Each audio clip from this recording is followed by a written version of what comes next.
guys, BrickQueen here with the original 2005 UCS Lego Star Wars Sandcrawler. It's really cool and I can't wait to show it to you guys. It has 1,669 pieces, and when it first came out it cost about $140, although I think it's worth a lot more now. But let's go ahead and build it.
And first up for your minifigures, we have a Jawa, which I think is just awesome. You do get 3 of these in this set, and as of right now, Jawas are exclusive to this set. However, that is going to change coming May 4th. They are releasing a new UCS Sandcrawler, which will have new Jawas also, so that's pretty awesome.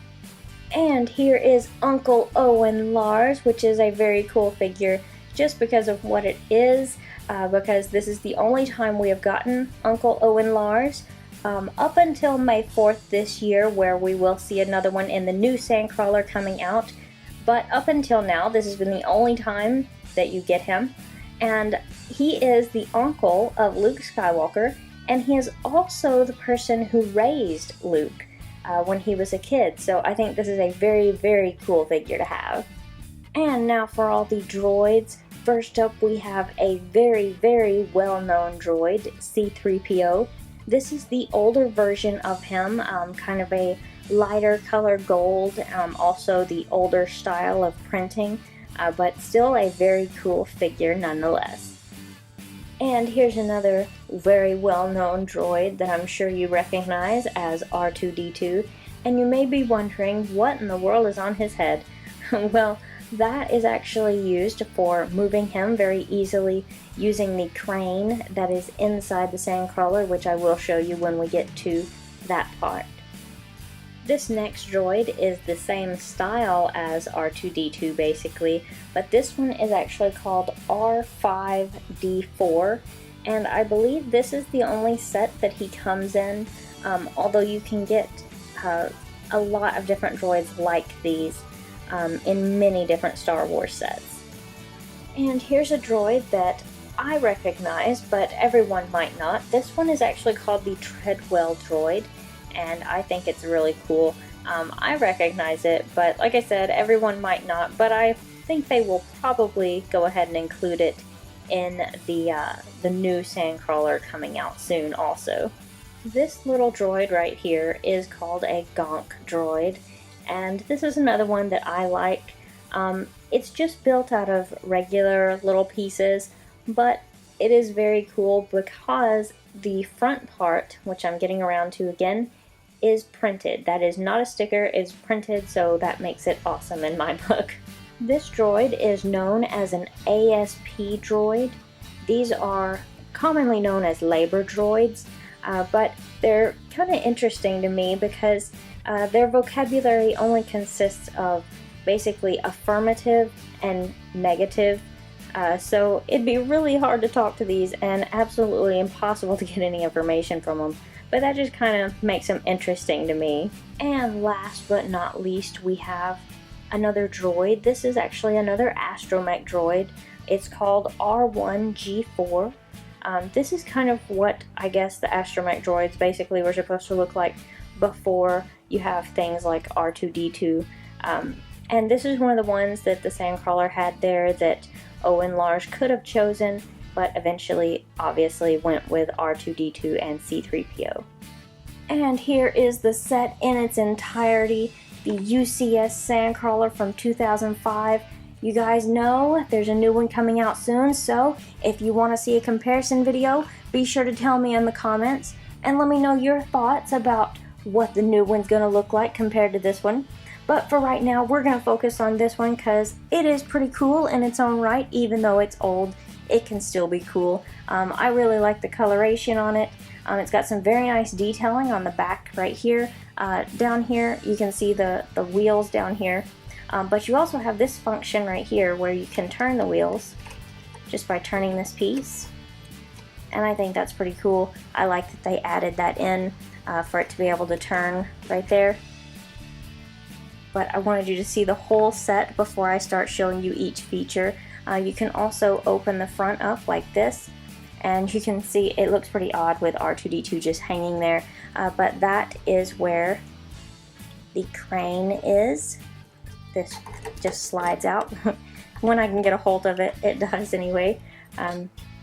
So it's kind of cool. You can turn this all the way around, and you can see it's got this little rope piece there. You can let the rope out, or just turn it right there. This is the same kind of piece that's on the back of the set. You guys know how those little gears like that work. But it did look pretty odd whenever I opened it up in R2-D2. R2-D2 is just kind of hanging there. But I'll just slide that right back in there for right now so that we can look at all the other features. So this is probably not the next thing you were expecting to see, but I wanted to show you the top-down view. This is the top of the Sandcrawler right here, and it's got some really nice detailing all across the top, but there are a couple of different things I want you to be able to see. The first thing is down here. You've got a Jawa in here so he can kind of drive the Sandcrawler, control it, and that piece, you can just fold that up like that. And it's kind of a dual purpose for this part. You can lift this off for two reasons. One, you can see down inside here, and it's a lot easier to get to your figures if you have them in there and things like that. You can also lift this part off, and you can see this piece here. You can also use the crane to lift that off. And the reason you would is if you open this front part again and pull your crane out, this actually fits perfectly right here. And then you can, if you position this correctly, you can actually lower R2-D2 down into that spot right there. So I think that's kind of cool that it does have two different purposes like that, and I wanted to be able to see that. And next up, we've got kind of a big feature on this. You can actually lift the whole middle section out right here. And we'll just slide the set back for a moment so we can look at this. And this is also the part where that lifts off. So that gives you more light to see inside here. This is kind of the workspace for the Jawas. This is where they would be fixing up the droids and things so that they can resell them. because that's basically what the Jawas did. They scavenged for droids to sell. You can see there's a lot of different tools and things in here. Like I said, it's basically a workspace. But that's kind of a cool little section. I really like that you can lift that off. It makes it a lot easier to move and play with. While I had that section off, I should have showed you the inside, but I went ahead and took that middle section back out so you can see the inside of the Sandcrawler. Down in here is the mechanism that turns the wheels. You can see if I turn that piece on the back, that gear, those are all the pieces that it takes to move those. And then I'll lift the front up so you can see down inside there. And see there's the door. I have taken the crane out. It's over here. But that's the whole inside. There's not really a lot to it, just a lot of open space on the inside. I want to thank you all so much for watching this video. I hope you enjoyed it. I had a lot of fun making it and getting this set back out again.